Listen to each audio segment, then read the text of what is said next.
Miller's Auto and Mr. Rooter sponsored car, Heath Rocco. Then we go to Huntington Valley, Pennsylvania, the Red Baron. You're driving the number 89 machine, number 99 machine. The driver is Rowan Pennick.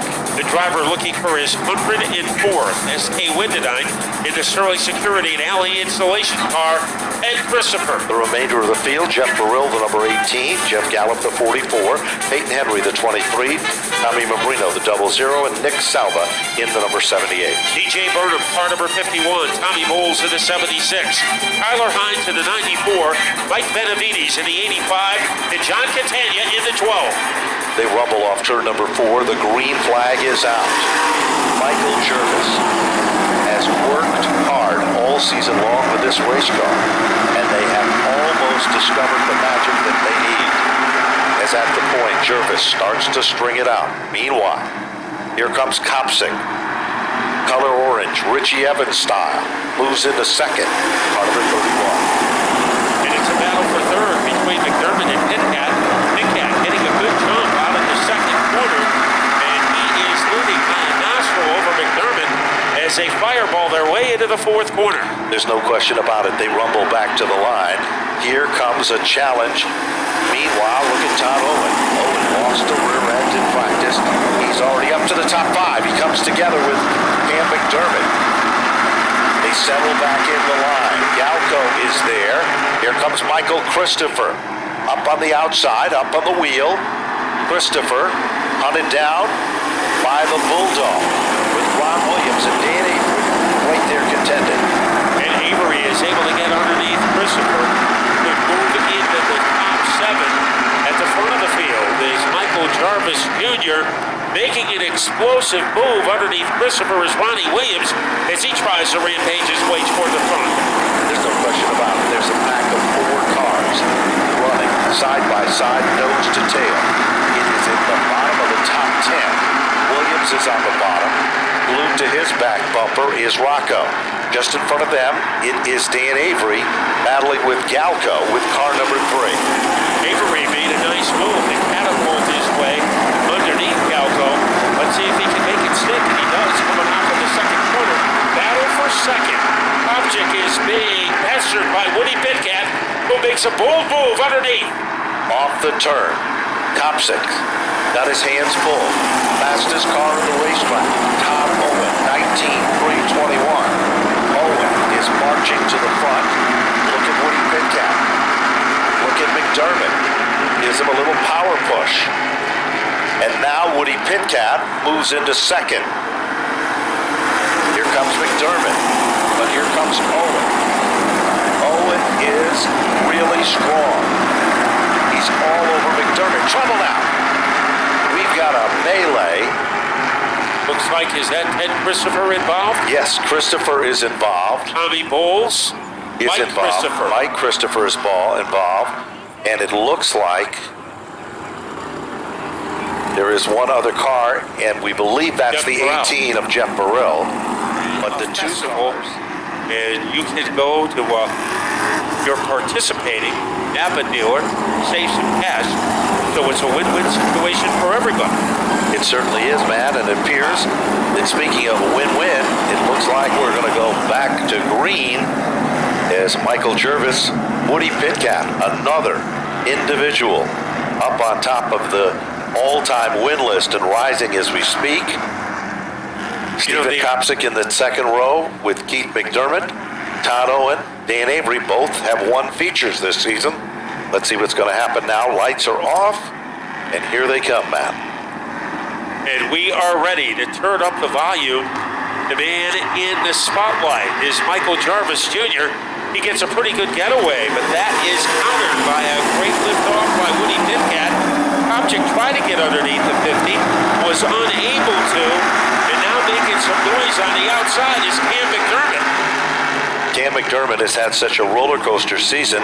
This would be a tremendous morale breaker for him. As now, Kopsik tries to stay glued to the inside of Woody Pitcat. And now Owen's car gets a little bit antsy. Off the turn, and look at McDermott. He gives Kopsik a power assist. And it is Owen right behind. And number 5 car of McDermott. Now Ronnie Williams looking for some elbow room. He is on the inside groove, surrounded by Matt Galco. So 2 of the young drivers, Williams and Galco, fighting it out in mid-pack. And there is the Red Baron, and there's Kid Rock, along with Eric Byrne. The cream is starting to rise to the top. 10 of 40 laps now complete. Midcat muscles around McDermott, who used to be his spotter here at Stafford before coming to Stafford to run full time. Eric Byrne has a problem, Matt. He drops off the pace. So that car, tranquilized, he takes a left-hand turn, and he is on the sidelines as it looks like that front tire is history. Trying to make history is Michael Jarvis in his first win of the year, but he has to deal with a man who used to work on his car, Steve Kopchik. Certainly does. It's Kopchik. Now moves to the bottom. Flies into the inside. Michael Jarvis slams the door rather abruptly. Here comes Woody Pitcat. And here comes Rowan Pettit. Down underneath Ronnie Williams. Fastest car on the racetrack, Stephen Kopchik, 19,298. The Red Baron has his goggles on and his scarf out. As now Rowan Pettit moves into 5th. And Kopchik might be the fastest, but Rowan Pettit right now is the most effective, as he was able to carve his way underneath Todd Owen. So he got by Williams, he got by Owen. Now, here comes Keith Rocco, Ronnie Williams, all trying to get in contention among the top cars. Eric Byrne is on the sidelines, on the other side of the wall. So a couple of the heavy hitters, Ed Christopher and Eric Byrne, are spectators. Kopchik almost made a move underneath Jarvis, didn't have enough voltage to make it click. 5 cars run at the point. Anyone's race with now 16 up on the board. Still, just shy of the halfway marker. And it gets by McDermott. He is in the top 4. Kevin Crowley has prepared another rocket for the Red Baron. Rocco on the move, car number 88, as he roller coasters his way into the top 6. Meanwhile, Williams tries to make the same move underneath Todd Owen. They touch Owen, gathers it back. Good race car control there. Back up front. The heat is on. Here comes Panic again. All over the back bumper of the Buzz Chu Woody Pitcat car. Does it look like Panic took the first 10 laps to get the feel of the race? Now he's making a serious move as he swooshes his way underneath Woody Pitcat. Can he make it stick coming off the corner? Yes, he can. Not only does he make it stick, he makes it look so easy. Rowan Pettit is up to the 3rd spot. Woody has to settle back for 4th. And this time, when they come to the line, halfway down and halfway to go. And Michael Jarvis has led every step of the way. And Steve Kopchik has been in 2nd for most of the run. But now he has to deal with Rowan Pettit. The Red Baron is on a mission. And Keith Rocco has now moved into the 6th spot, unofficially. If he should finish on the podium among the top 3, he would take the lead in the national point standing. That is unofficial. So Rocco is a man possessed, and his spotters has passed that information. Look at Rowan Pettit, Matt. As he tries to possess 2nd place, and he will be able to do it, as he is able to whistle his way underneath Kopchik. So Kopchik's reign as the 2nd place car is over, and now he's also going to have to be concerned about Woody Pitcat, who is in 4th and closing in. There is still plenty of time to get the job done. The clock is ticking, but here comes Keith Rocco. Underneath Cam McDermott. Rocco is up to the 5th spot. Remember, unofficially he needs to finish 3rd or better to take the national points lead. Back straight away. Membrino is in trouble. Underneath the Sherman-Williams side. He's stopped on the racetrack sideways. And there the yellow comes goes out on lap number 24, the second yellow of the event. And that is a yellow. Then Kid Rock. Woody Pitkat started in 5th, got as high as 2nd at one point, and is setting in the 4th spot. Heath Rocco needs to finish 3rd or better to take the national point lead. He's back in the 5th position on the last completed scored lap. Heath McDermott is 6th, Ronnie Williams is 7th, Todd Owen is 8th, Dan Avery unofficially in 9th, and Peyton Henry rounds out the top 10. Lights are off on the safety vehicle. 24 of 40 now complete. Michael Jervis started this season with a brand new team and a brand new combination, and they have worked exceptionally hard. Some say this is the best SK with an LFR chassis. Green flag is out. Rowan Bennett up on the wheel on the outside. Jervis guards the spot. Kopsik is there. Woody Pitkat, 4 cars under a blanket. Off the turn, Jervis showing his talent as a driver. When you can hold off Rowan Bennett here at Stafford, that's saying something. Here comes Bennett again. Crossover move, Rowan Bennett. The Red Baron moves in. Bob Hitchcock, Kelly Iverson, and Kevin Crowley. It's car number 99. Is your leader. Kopsik now sneaks into 2nd, and Jervis drops back into the 3rd spot. Here comes Keith Rocco. Todd Owen moves back into the 6th spot. Williams is 7th. McDermott is in the 8th position. Peyton Henry is 9th, and Dan Avery is 10th. And now Keith Rocco goes to the outside of Woody Pitkat. Rocco is up to the 4th spot.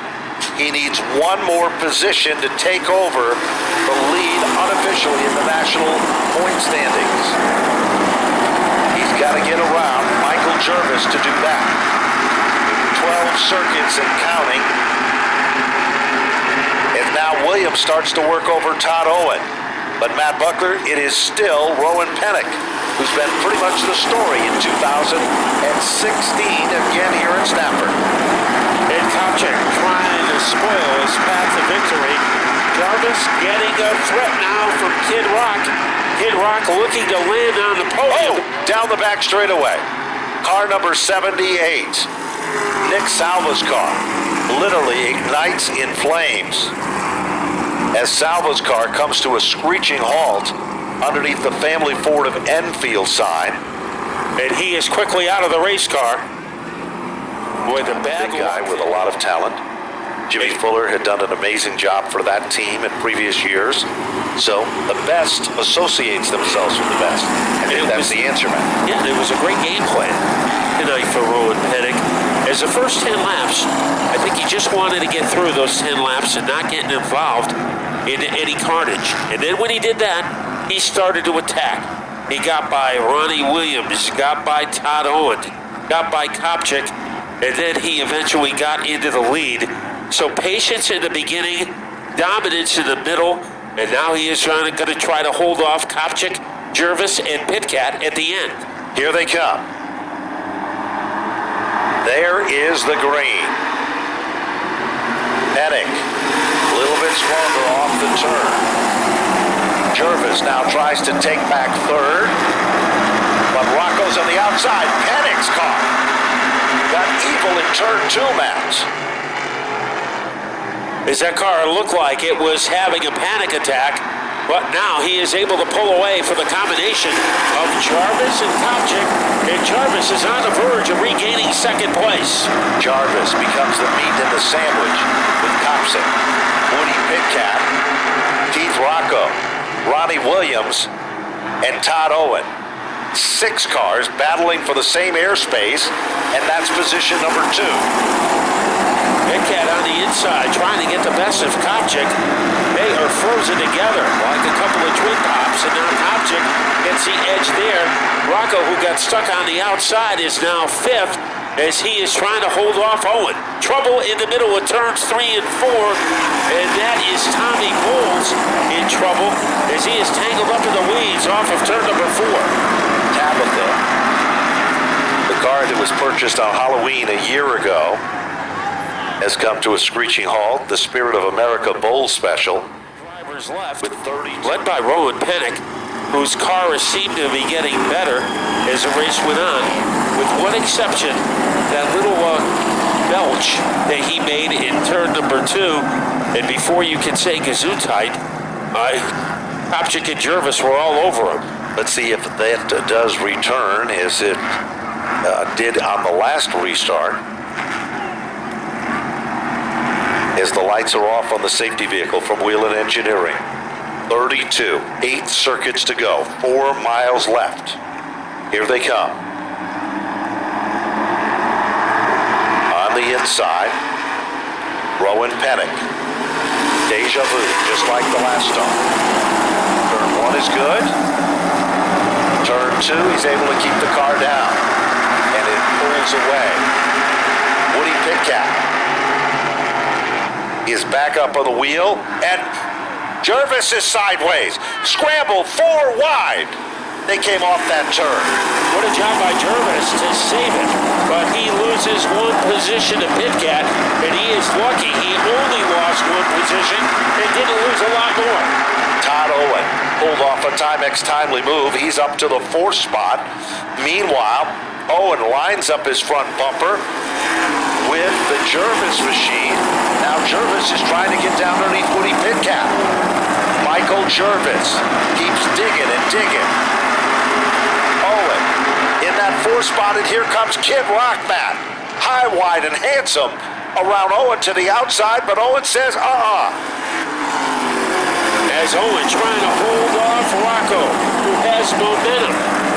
And here comes Rocco. By a cornflake, he is able to get by the 81. We have a battle for second. Jarvis is holding off Pitcat, and Pennick is pulling away with 4 to go. 4 laps remaining, 2 miles here in the competition. Michael Jervis has dug and dug in. Oh, trouble now. Pitcat is sideways. That gives Keith Rocco the advantage. Woody Pitcat back up to the 4th spot. Now Burrill is making some noise to the outside of Owen. That Pitcat problem that helped Rocco and hurt Todd Owen as he loses a couple of positions. Down the back straightaway. Keith Rocco is where he wanted to be to move into the national point lead unofficially. Popsicle sticks are up, 2 to go. And the Red Baron is in control, looking for a happy landing. But it is Jarvis in second, a distant second, and Rocco in 3rd. And here comes the Red Baron. The white flag is out, and Rowan Pennick is 1 lap away from win number 6. There's no question about it. It'll expand their point lead as Rowan Pennick looks for back-to-back titles and much more. Down the back straightaway, final time into turn number 3. The Red Baron goggles on. Scarf is out, and victory is in sight. Rowan Pennick will take down the win. Michael Jervis, a brilliant run to finish in second. Keith Rocco to finish in the 3rd.